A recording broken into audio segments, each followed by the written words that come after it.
बेटी को कह रहे कि हम भारत के रहने वाले नहीं है, हमारा मूल विदेशी है, ये यहीं के लोग हैं सारे।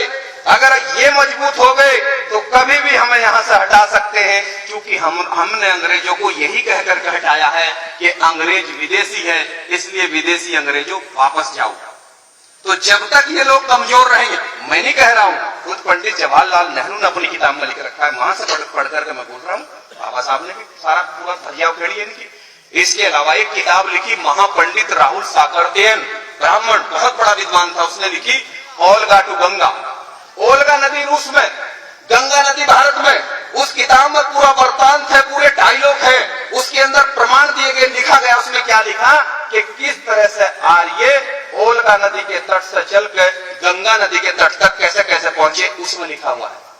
ऋग्वेद के अंदर, ऋग्वेद भारत की सबसे प्राचीन किताब है, जिसे ब्राह्मणों के बाप ब्रह्मा ने लिखा है। उस किताब के अंदर लिखा हुआ है, हमारे बड़ों का नाम लिखा है राक्षस, असुर, दानव, दैत्य, देशी, बंदर, गधा, कौवा, और ब्राह्मणों ने अपना नाम लिखा उसमें देवता, हंस, ठीक है ना। अपने ये इतिहास नाम बदल के इतिहास लिख रखा है। कभी आप किसी मुकालते में पढ़ लो ऋग्वेद, उससे प्राचीन किताब नहीं है भारत में, सबसे प्राचीन किताब ऋग्वेद है भारत की। उसके बाद फिर 3 वेद लिखे गए, उसके बाद उपनिषद लिखे गए, उसके बाद रामायण और महाभारत आई, उसके बाद भागवत गीता आई, और भागवत गीता के आने के बाद ही हमें भारत में चमार बनाया गया।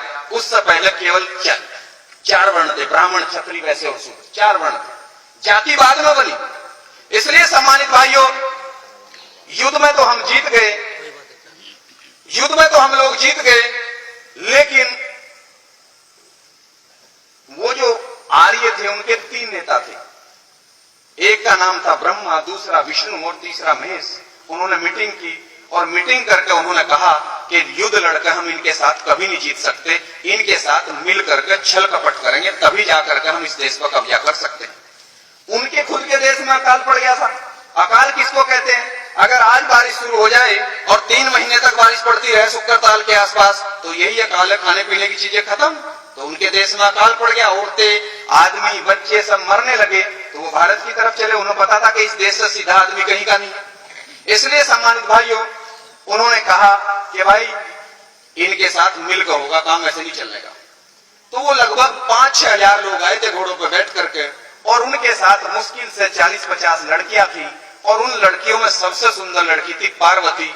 तो ब्रह्मा ने उसको कहा कि पार्वती तुम बात सुनो, अगर तुमने हमारा ये काम कर दिया तो हम तुम्हें भारत में देवी बना करके, जब तक इस देश पर हमारा कब्जा रहेगा तुम्हारी पूजा होगी, और मैं तुम्हारे साथ 8 लड़कियां और लगा रहा हूं, तुम 9 लड़कियां मिल करके, ये इनका लीडर है शंकर, अगर तुमने इसको अपने जाल में फंसा दिया तो हम भारत पर कब्जा करेंगे। इन 9 लड़कियों को ट्रेनिंग दी गई, इन 9 लड़कियों को ट्रेनिंग दी गई, और ट्रेनिंग देने के बाद ब्रह्मा विष्णु महेश हमारे नेता शंकर के पास लेकर के आए, और जमीन पर लेट करके रोने लगे कि हमारे देश में अकाल पड़ गया और हमें कुछ दिन के लिए अपने देश में शरण दे दो, और जब मौसम सही होगा तो हम वापस चले जाएंगे, और उसके बदले में हमारी ये 9 लड़की आपकी सेवा में रहेगी। जो हमारा शंकर था, जो हमारा शंकर एक पद था, जैसा आज कौन है? आज मोदी है प्रधानमंत्री, कल कौन थे? मनमोहन सिंह, उससे पहले नरसिम्हा राव, यानी ये एक पद है प्रधानमंत्री।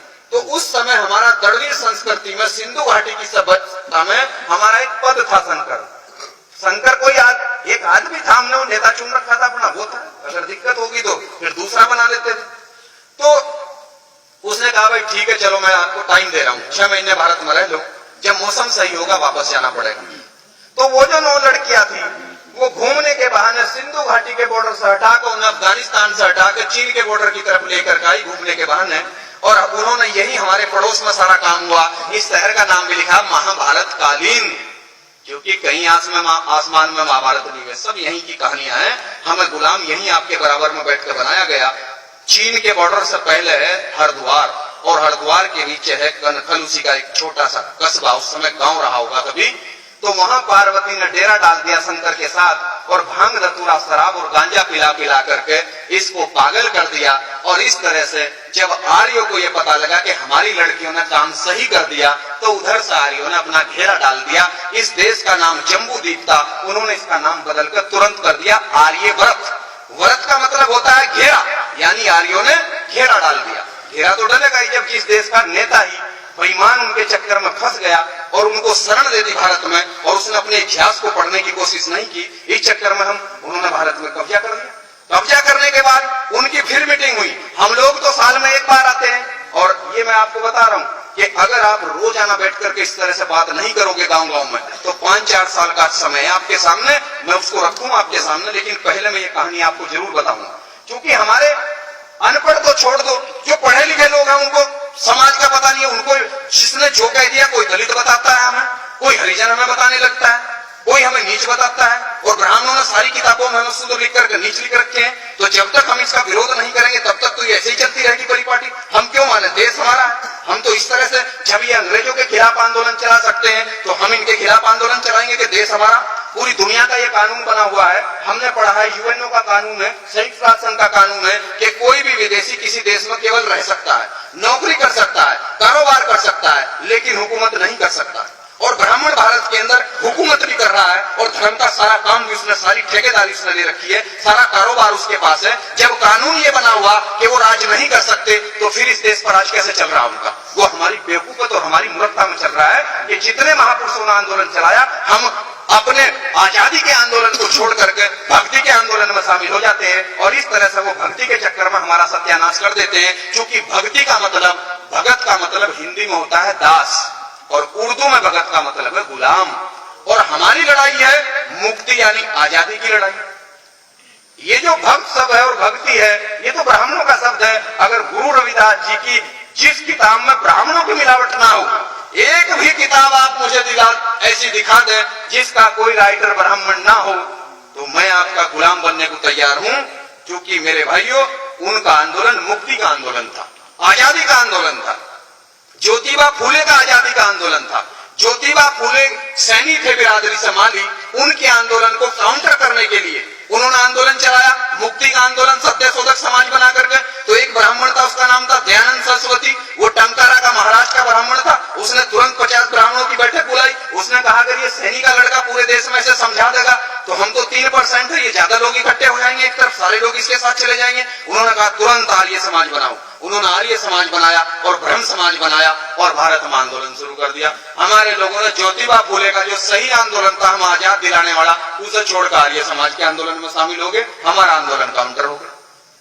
तो कितने उदाहरण मैं आपको दूं, इस तरह से हमारा आंदोलन काउंटर होता है भारत में। इसलिए सम्मानित भाइयों, उसमें क्या हुआ, उन्होंने मीटिंग की। मीटिंग करके उन्होंने कहा भाई हमारी लड़कियों ने काम तो बहुत सही कर दिया, चलो संकट तो फंसा, लेकिन इनका क्या करोगे? जो भोले, भोले का मतलब है भारत की जनता, वो हमें बोलते हैं भोला। वो हमें भोला इसलिए बोलते हैं कि हम इतने भोले हैं कि 5000 साल से हमारा सत्यानाश कौन कर रहा, हमें आज तक यही पता नहीं कि हमारा सत्यानाश कौन कर रहा। हम भगवान को कह रहे हैं कि मेरी तो किस्मत बहुत गलत लिखी। अरे कोई भगवान हमारी किस्मत खराब नहीं कर रहा, हमारी किस्मत तो इन्होंने खराब कर रखी है, समझिए ना। इसलिए वो हमें भोला बोल रहे, वो तो सही बोल रहे हैं। एक बार हम एक मंदिर में गए तो हमने कहा भाई, अब हम जानते थे इसको, मगर पंडित जी ये बताओ, ये जो शंकर भगवान की मूर्ति है, इसके माथे में भी एक आंख है, ये क्या है? कहने लगे बच्चा इसे मत पूछो। जी क्यों नहीं, बताओ मगर इसके बारे में। कहने लगे अगर भोले ने आंख खोल ली तो धरती पर परले आ जाएगी। परले, अगर इसकी संधि विच्छेद करो इस शब्द की, तो पर का मतलब होता है पराई, और लय का मतलब होता है व्यवस्था। यानी अब उनकी व्यवस्था इस देश में, तो ये व्यवस्था पराई हो जाएगी। और अगर भोले ने आंख खोल ली तो व्यवस्था तख्ता पलट हो जाएगा, परले आ जाएगी। तो इसका मतलब क्या, भोले कौन है? हम। और यहाँ क्या होता है? दिमाग, बुद्धि। तो उनको ये डर है कि जिस दिन इन भोलों की बुद्धि खुल गई कि हमने इनका सत्यानाश कर रखा, तो ये भारत में आंदोलन खड़ा करके हमें भगा सकते हैं। इसलिए उनके संकेत हैं, उनके संकेत हैं। जितने देवी देवता और जितने उनके सारे देवता हैं, किसी के गले में सांप भी है शंकर के अलावा, शंकर के गले में सांप है, ताकि ब्राह्मण का बच्चा भी पहचान ले, अच्छा सांप। सांप क्या? नाग। उसके गले में क्यों डाल रखा? क्योंकि हम सब लोग नागवंश के हैं, ताकि अगर कोई ब्राह्मण का लड़का या लड़की आए तो वो तुरंत उन्हें देखकर पहचान लगा, क्योंकि उन्हें अपने वंश का पता है। गधे तो हमें पता नहीं है। उनके तो 7 साल के बच्चे को भी पता है कि वो किस नस्ल के लोग हैं। उनकी नस्ल अलग है और हमारी नस्ल अलग है। वो अपने इतिहास को जानते हैं, हम अपने इतिहास को नहीं जानते। वो तो उसका सांप देखते ही पहचान लेते हैं, अच्छा ये आदमी हमारा नहीं है, क्योंकि वो हमारा आदमी है। क्योंकि नागवंश के लोग हम में? तो उन्होंने बता रखा है नागवंश का साथ इसने हमारा दिया था और यो आदमी हमारा नहीं है, क्योंकि वो जिसका इस्तेमाल करते हैं बाद में 4 लात उसको जरूर मारते हैं, उसे गद्दार भी वो ठहराते हैं बाद में, पहले साथ लेते हैं फिर उसको गद्दार ठहरा देते हैं बाद में। हनुमान जी का भी उन्होंने ऐसे ही किया था। पूंछ कितनी बड़ी लगा रखी है, पिछड़ी जाति का आदमी था, कितनी बड़ी पूंछ है। और कुछ पागल लोग क्या कहते हैं, उस जमाने में भाई पूंछ होती, अरे अगर वो बंदर था तो बंदर जो है आदमी की तरह कैसे बात कर लगा भाई, बंदर आदमी की तरह कैसे बात कर लगा, लेकिन आदमी की तरह बोलता था। और अगर उस जमाने में सभी का पूंछ होती तो जब हनुमान जी को इतनी बड़ी पूंछ थी तो राम जी को इतनी सी होनी चाहिए, होनी तो चाहिए थी। तो ये तो हमारा बना रखा है, इन्होंने बहुत अच्छे वाला बना रखा। इसलिए सम्मानित भाइयों, उन्होंने ब्रह्मा ने कहा कि इनका इलाज भोलों का मैं करूंगा, और ब्रह्मा बैठ के लिख कर लेकर के कलम, और कलम के मामले में ये कसाई है। बाबा साहब ने लिखा है, बाबा साहब ने लिखा है कि ब्राह्मण चेहरे से भोला होता है लेकिन दिल से कसाई होता है। और जब वो कलम उठाता है, अंग्रेजों ने भी लिखा है, W.B. जॉर्ज अंग्रेज ने लिखा है कि जब ब्राह्मण कलम उठाता है तो वो उससे लोगों को अधिकार वंचित करता है, वो सबको अधिकार से महरूम करता है, वो किसी को अधिकार नहीं देना चाहता, अधिकार वो अपने पास रखना चाहता है, बाकी सबको वो गुलाम बनाकर रखना चाहता है। जब भी वो कलम उठाता है तो ब्रह्मा ने कलम उठाई और कलम उठा करके उसने लिखा ऋग्वेद, और ऋग्वेद लिख करके उसने कहा पूरे देश में डोंडी पिटी कि भाई यह किताब भगवान ने लिखी है। अब भगवान कौन? हम समझ रहे कि भगवान ब्रह्मा, ब्रह्मा उनका बाप था, उनका नेता था, जैसा हमारा नेता शंकर था उनका नेता वो था। कि भाई ये उसने, भगवान ने किताब लिख दी और इस किताब में जो लिख दिया जो सबको मानना पड़ेगा। अब उस किताब में उन्होंने क्या लिखा? उसमें उन्होंने लिखा पहले नंबर पर ब्राह्मण होगा और इसका काम पढ़ना और पढ़ाना होगा, दूसरे नंबर पर क्षत्रिय होगा, इसका काम हथियार रखना होगा और देश पर राज करना होगा, तीसरे नंबर पर वैश्य होगा, भारत की सारी जमीनें इसकी होंगी, जमीनें हमारी थी, जमीनें सारी बनियों को दे दी। अगर इस देश में अंग्रेज ना आते, मुगल ना आते और बाबा साहब संविधान न लिखते तो चाहे जाट हो या गुजर हो या कोई हो, 1 इंच जमीन किसी के पास नहीं थी, सारी जमीनें ऋग्वेद लिख करके बनियों को दे दी गई थी। गांव के गांव, अब से 300 साल पहले गांव के गांव बनियों के होते थे। और जो पुराना आदमी यहाँ बैठा होगा, जिनको थोड़ी सी भी समझदारी होगी, उनको पता होगा कि ये तो आजादी से पहले तक सारा का सारा जमीनें तो बनियों के हाथ में थी, जबकि जमीनें हमारी थी सारी। इसलिए सम्मानित भाइयों, उन्होंने तीनों ने काम ले लिया। एक ने पढ़ने लिखने का काम ले लिया, एक ने राज करना ले लिया और एक ने सारा कारोबार ले लिया। और जो हम इस देश के असली मालिक थे, जिन्हें वो भोला कहते हैं,